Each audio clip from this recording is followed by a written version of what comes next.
Brookfield, as Weatherby had said, was an old foundation established in the reign of Elizabeth as a grammar school, and it might with better luck have become as famous as Harrow.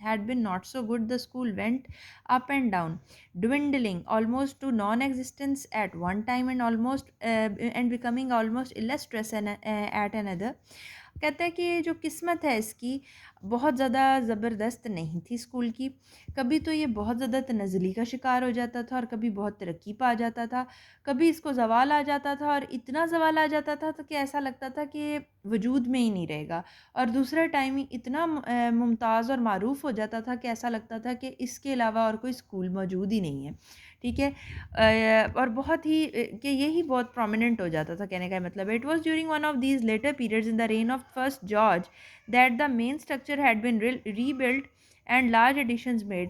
اور کہتا ہے کہ دوسرے جو بعد میں آنے والے دور ہیں جن میں جب فرسٹ جارج کا جو دور تھا، جارج اول کا دور تھا، اس میں اس کی بنیادی جو اس کا ڈھانچہ ہے اس کو پھر سے بنایا گیا بلڈنگ کا، اور اس میں بڑے اضافے بھی کیے گئے.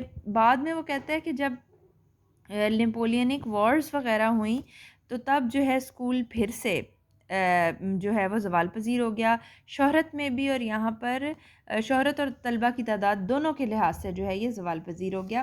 مزید آگے اگر ہم دیکھتے ہیں تو اس میں ہمیں بتایا جا رہا ہے whether by who came in 1840 you have to learn the date 1840 restored its fortune somewhat but its subsequent history never raised it to front rank status. Weather by نے 1840 میں اس کو بحال اس کی قسمت کو کیا. کس طرح سے کیا کہ اس کو جو ہے بلند کرنے کے لیے اس نے اس کو اس کے لیے مطلب ایڈمیشنز وغیرہ بہتر کر دیے ہوں گے، بہت زیادہ کوشش کی ہوگی تو ایڈمیشن وہاں پہ طلبہ کی تعداد اچھی ہو گئی ہوگی، اور اس کو وہ کہتا ہے اپنی طرف سے اس نے کافی اچھی رینکنگ اسکول کی ہوگی، لیکن فرسٹ رینک کا اسکول یہ نہ بن سکا، سیکنڈ رینک کا ہاں یہ اسکول بن گیا. It was nevertheless a good school of second rank and several notable families supported it. اور بہت زیادہ ممتاز اور کافی ساری ممتاز اور مشہور جو امیر گھرانے تھے وہ اس کو سپورٹ دیتے تھے، جیسے ایڈ وغیرہ. اور وہ مختلف قسم کے ان آپ کہہ سکتے ہو کہ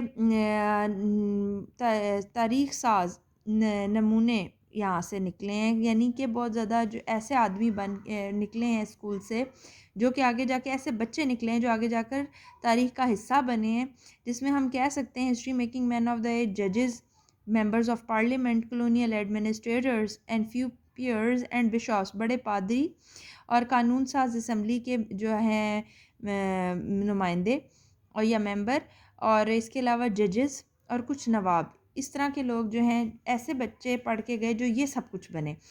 ٹھیک ہے. موسٹلی نیکسٹ پیراگراف میں ہم دیکھتے ہیں mostly however it turned out merchants, manufacturers, professional men with a good sprinkling of country squares and parsons. کہتا ہے کہ تاہم زیادہ تر اس میں سے جو نکلے ہیں وہ تعداد جو ہے وہ تاجروں کی، صنعت کاروں کی، پیشہ ور لوگوں کی تھی، اور ساتھ ہی ایک اچھی خاصی تھوڑی تعداد میں نواب اور پادری بھی یہاں پر تھے. اچھا بیٹے، اسکوائر ہو گیا، سوری پارسن ہو گیا یا بشاپ ہو گیا، دونوں جو ہے وہ پادری کے لیے یہ ورڈ یوز ہوتے ہیں، پارسن اور بشاپ. اور اس کے علاوہ اسکوائر جو ہے وہ نواب کے لیے، یا پیئرز PEERS جو پیچھے ہم نے پڑھا ہے وہ بھی نواب کے لیے استعمال ہوتا ہے ورڈ. ٹھیک ہے. It was a sort of school which when mentioned would some times make snobbish people confess that they rather thought they had heard of it. کہتا ہے کہ یہ اسکول اس قسم کا اسکول تھا کہ جب اس کا ذکر کیا جاتا تھا تو بعض اوقات یہ خود پسند لوگ جو ہوتے ہیں، بڑے جو اپنے آپ کو بہت بڑی چیز سمجھتے ہیں یا اپنے آپ کو بڑا جو ہے جنہیں اپنے اوپر بڑا غرور ہوتا ہے، وہ تک ماننے کو جو ہے وہ ماننے پہ آ جاتے تھے یا مان جاتے تھے کہ وہ انہوں نے اس اسکول کے بارے میں سنا ہے، اس کی اتنی ریپیوٹ بن گئی تھی. But if it had not been this sort of school it would probably not have taken chips, for chips in any social or academic sense was just as respectable but no more brilliant than Brookfield itself. کہتے ہیں لیکن اگر یہ اس قسم کا school نہ ہوتا تو غالباً یہ چپس کو بھی قبول نہ کرتا. یعنی یہ بھی زبردست اسکول ہے، چپس بھی زبردست تھا، کیونکہ چپس کسی بھی سماجی یا تعلیمی لحاظ سے صرف اتنا ہی قابل عزت تھا جتنا کہ یہ اسکول قابل عزت تھا، اور خود بروکفیلڈ جو ہے زیادہ ذہین نہ تھا. آپ کہہ سکتے ہیں کہ اسکول اور بروکفیلڈ اسکول اور مسٹر چپس دونوں برابر تھے. دونوں جتنی عزت کا مستحق یہ اسکول ہے اتنی عزت کا مستحق چپس بھی ہے، یا جتنی عزت کا مستحق چپس ہے اتنی عزت کا مستحق یہ اسکول بھی ہے. It had taken him some time to realize this at the beginning. ابتدا میں اس بات کو سمجھنے میں اسے کچھ وقت لگا. Not that he was boastful or conceited,